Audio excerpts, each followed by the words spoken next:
Hi అండి, అందరికీ నమస్కారం. ఎలా ఉన్నారండి? అందరూ బాగున్నారు కదా? ఆకాశవాణి కథామాలికకి స్వాగతం. నేను మీ అర్చన. ఎప్పట్లానే ఓ మంచి కథ, పిల్లల కథ చాలా బాగుంటుంది. తప్పకుండా వినండి, లైక్ చేయండి, మీకు బాగా నచ్చిన వాళ్ళకి షేర్ చేయండి. ఇక కథ మొదలు పెడదామా?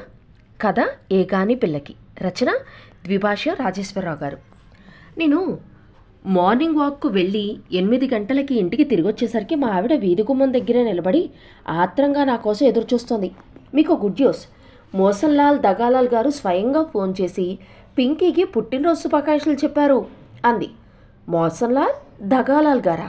ఆయనెవరు అంటూ విచిత్రంగా మా ఆవిడ వంక చూశాను. మా ఆవిడ ఏదో చెప్పబోతుంటే అంతలోనే ఇంట్లోంచి 7 ఏళ్ల పింకీ పరిగెత్తుకుంటూ నా దగ్గరికి వచ్చి ముఖం చాటంత చేసుకుని, డాడీ, దగాలాల్ అంకుల్ గారు నాకు many happy returns of your birthday అంటూ గ్రీటింగ్స్ చెప్పారు. 10 గంటలకి మా కాన్వెంట్ పక్కనే ఉన్న వాళ్ళ షాప్కి రమ్మన్నారు.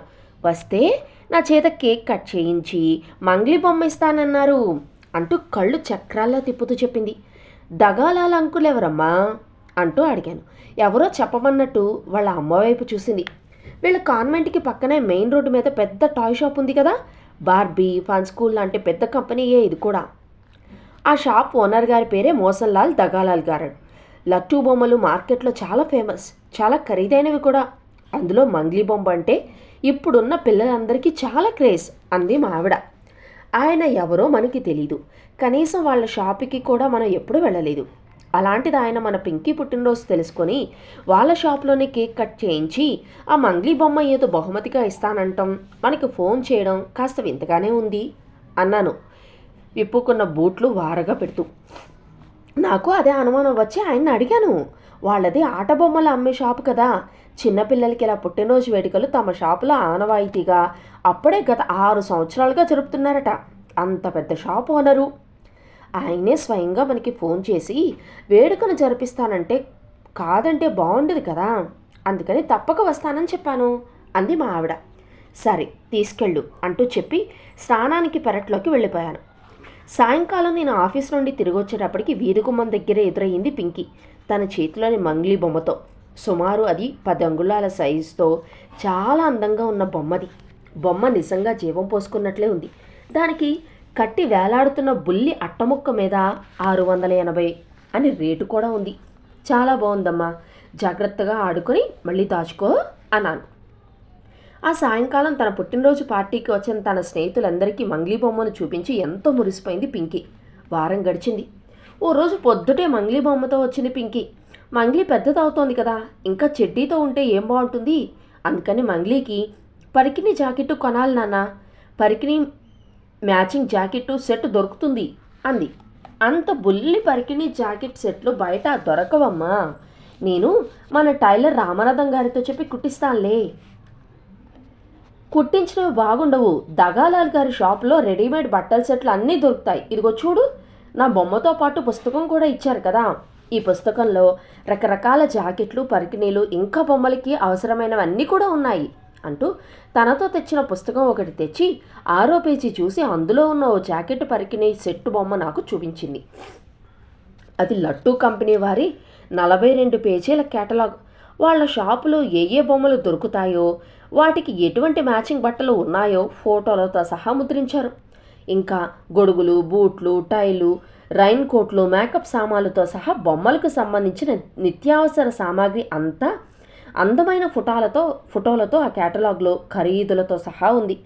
కేవలం పరికిణీ జాకెట్లు, పంజాబీ డ్రెస్సులు, మిడ్డీలు, రకరకాల ఫ్రాక్లు, ఇవే సుమారుగా 100 వరకు వెరైటీలు ఫోటోలతో సహా వేశారు.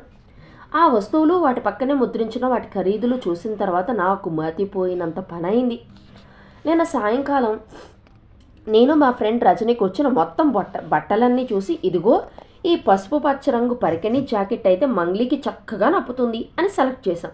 రజనీ దగ్గర ఉన్న మంగ్లీ బొమ్మకి 4 సెట్ల జాకెట్లు, పరికిణీలు ఉన్నాయి అంటూ కళ్ళు పెద్దవి చేసి మరీ చెప్పింది పింకీ. రజనీ మా పక్కింటమ్మాయి, వాళ్ళ నాన్న మున్సిపల్ కార్పొరేషన్లో బిల్డింగ్ ఇన్స్పెక్టరు. 2 చేతులతోనే కాకుండా 10 వేళ్లతోనూ కూడా వేల కొద్ది డబ్బు ఏడాపెడా సంపాదిస్తున్నాడు. మంగ్లీకి 4 సెట్లేం కర్వా, 40 సెట్లు కొనగలడు అని మనసులోనే అనుకున్నాను. ఆ సాయంకాలం పింకీని తీసుకువెళ్ళి దగాలాల్ గారి షాపులో 550 రూపాయలు అక్షరాలా వెచ్చించి ఆ పరికిణీ జాకెట్టు కొన్నాను. 10 రోజులు గడిచాయి. ఓ రోజు మా ఆవిడ నా దగ్గరకు వచ్చి మంగ్లీని స్కూల్లో జాయిన్ చేస్తుందట, 2 జతల యూనిఫామ్లు తీసుకోవాలంటోంది అంటూ ఇంకో బాంబు పేల్చింది. సీత, ఆ క్యాటలాగ్ చూసావు కదా, వస్తువులు ఎంతెంత ఖరీదున్నాయో. ప్రస్తుతానికి యూనిఫామ్ లేకుండా పంపించమను, తర్వాత తీసుకుందాం అంటూ ఉంటే పింకీ అక్కడికి వచ్చి, యూనిఫామ్ వేసుకోకుండా స్కూల్కు రానివ్వరు నానా, 2 జతలు ఉండాలి అంది కాస్త ఏడుపు మొహం పెట్టి. ప్రస్తుతానికి 1 జత తీసుకుందాం, ఆదివారం నాడు మళ్ళీ అదే ఉతికి ఆరబెట్టేద్దాం, సరేనా అంది సీత. కాస్త అసంతృప్తిగానే తల పంకిస్తూ లోపలికి వెళ్ళిపోయింది పింకీ. నువ్వే కాస్త చవకలో చూసి 1 యూనిఫామ్ కొను అంటూ మా ఆవిడికి చెప్పాను.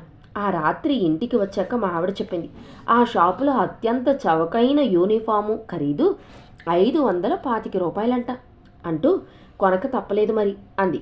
ఓ నెల రోజులు పింకీ నుండి డిమాండ్లు ఏమీ లేకుండా సాఫీగా గడిచాయి. తర్వాత ఓ రోజున, నాన్న, మంగ్లీ హెయిర్ హోస్టెస్గా ట్రైనింగ్ అవుతుందట, అందుకని ఎయిర్ హోస్టెస్ డ్రెస్ కావాలి అంది. ట్రైనింగ్లో డ్రెస్ అవసరం లేదమ్మా, ఉద్యోగంలో చేరేటప్పుడు తీసుకుంటాలే అంటూ మెల్లిగా నచ్చజెప్పాను. ఇంకో 10 రోజులు అయిన తర్వాత వచ్చి, ట్రైనింగ్ అయిపోయింది నాన్న, డ్రెస్ లేకుండా పరీక్షలు రాయనివ్వరంట అంది. 4 రోజులు ఈ కబురు ఆ కబురు చెప్పి మరిపించే ప్రయత్నం చేసినా 5వ రోజున 600 రూపాయలు పెట్టి ఆ ఎయిర్ హోస్టెస్ డ్రెస్ తీసుకోక తప్పలేదు. ఇంకో 20 రోజులు గడిచిన తర్వాత నా దగ్గరకు వచ్చి, మంగ్లీ చాలా ఒంటరిగా ఫీల్ అవుతోంది, స్నేహితుడు కావాలట అంటూ క్యాట్లాగ్ తెరిచి, ఈ ప్రతాప్ని తీసుకుందాం నానా, అందంగా ఉన్నాడు, ఒకరికొకరు తోడుగా ఉంటారు అంటూ ప్రతాప్ బొమ్మ క్యాటలాగ్లో చూపించింది. వారం రోజులు తర్జన భర్జనలు పడ్డాక ప్రతాప్ని 700 రూపాయలు పెట్టి కొని ఇంటికి తీసుకురాక తప్పలేదు. ఆ తర్వాత నెల రోజుల్లో ప్రతాప్కి 2 జతల బట్టలు, నెక్టై, సూటు, బూట్లు ఇలాంటివన్నీ సుమారు 2000 రూపాయల పైచిలకు ఖర్చు పెట్టి కొన్నానని వేరే చెప్పనక్కర్లేదు. తర్వాత 2 నెలలు కాలం కొత్త డిమాండ్లు ఏమీ లేకుండా కాలం గడిచింది. ఓ సాయంత్రం నేను ఆఫీస్ నుండి రాగానే బాంబు పిలిచింది పింకీ. మా స్నేహితులందరూ మంగ్లీకి ప్రతాప్కి పెళ్లి చేద్దామంటున్నారు నాన్న, అందుకని ఇద్దరికి పెళ్లి బట్టలు కొనాలి అంది. ఇప్పుడున్న బట్టలు కొత్తవే కదా అంటే ఏడు మొహం పెట్టేసింది. అదేమిటి నాన్న, పెళ్ళికి కొత్త బట్టలు లేకపోతే ఎలా? రజనీ దాని ఇంట్లో మంగ్లీ పెళ్లి చేసినప్పుడు పెళ్లి పీటల మీదకి 1 డ్రెస్సు, పల్లకీలో ఊరేగడానికి 1 డ్రెస్సు, అత్తారింటికి పంపించడానికి 1 డ్రెస్సు, మొత్తం 3 డ్రెస్సులు తీసుకుంది.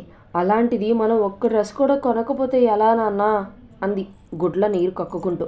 నేను ఏమీ సమాధానం చెప్పలేకపోవడంతో ఒకరోజు అంతా కూడా అలిగి నాతో మాట్లాడడం మానేసింది పింకీ. సీత, ఆ వేళ బర్త్డే నాడు ఆ దగాలాల్ గారి షాపులో కేక్ కట్ చేయించి ఆ బొమ్మ తీసుకురాకపోయినా బాగుండేది. ఏగానే పిల్లకి డబ్బున్నర క్షవరం అని మా అమ్మ చెప్పే సామెత గుర్తుకొస్తోంది. మనం మధ్యతరగతి కుటుంబీకులం, బొమ్మల మీద వేలకు వేలు ఖర్చు పెట్టలేం కదా.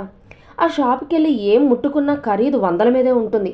ఏదోలాగా ఈ బొమ్మల పీడ వదులుచుకునే మార్గం ఆలోచించు అన్నాను చిరాగ్గా మొహం పెట్టి. పిల్ల కొంచెం ఏదైతే అర్థం చేసుకుంటుందిలేండి అంది మా ఆవిడ. మొత్తానికి అలిగి అన్నం తినడం మానేసి మంగ్లీకి ప్రతాప్కి డ్రెస్సులు కొనిపించుకుంది పింకీ. ఆ రకంగా మరో 2000 రూపాయలు నా జేబులోంచి దగాలాల్ గారి షాపులోకి వెళ్ళిపోయాయి. ఇంకో 20 రోజులు గడిచాయి. ఓ రోజు నేను ఇంటికి వచ్చేసరికి పింకీ నిద్రపోతూ కనిపించింది. ఈ సమయంలో పడుకుందేంటి అంటూ అడిగాను. మంగ్లీకి ప్రతాప్కి పెళ్ళి అయ్యింది కదా, వాళ్ళిద్దరూ బయట విడిగా ఎలా ఉంటారు, అందుకని వాళ్ళకి ఓ ఇల్లు కొనాలి అని క్యాటలాగ్లో ఓ ఇల్లు చూపెట్టింది. అది 5500 రూపాయలు. ఎలాగైనా అది కావాలని పట్టుబట్టి కూర్చుంది. నేను మధ్యాహ్నం గట్టిగా దెబ్బలాడాను. ఏడ్చి ఏడ్చి తెక్కబెట్టి పడుకుంది అంది మా ఆవిడ. దీనికి ఏదో మార్గం ఆలోచించాలి సీత. ఇలా బొమ్మల మీద మనలాంటి వాళ్ళం ఎంతని పెట్టుబడి పెట్టగలం? అన్నీ ఖరీదైనవే. నువ్వే ఓ తరుణోపాయం ఆలోచించు, ఈ ఖర్చు భరించలేను అంటూ భారం మా ఆవిడ మీదే పెట్టాను. రాత్రి 8 గంటలకి పింకీ నిద్రలేచింది. నేను మీ నాన్నతో మాట్లాడాను, వారం రోజుల్లో మంగ్లీకి నువ్వు చూసిన ఇల్లు ఎలాగైనా కొనిపెడతా అన్నారు, భోజనం చేయి అంటే అప్పుడు ఆనందంగా వచ్చి కూర్చుని భోజనం చేసింది.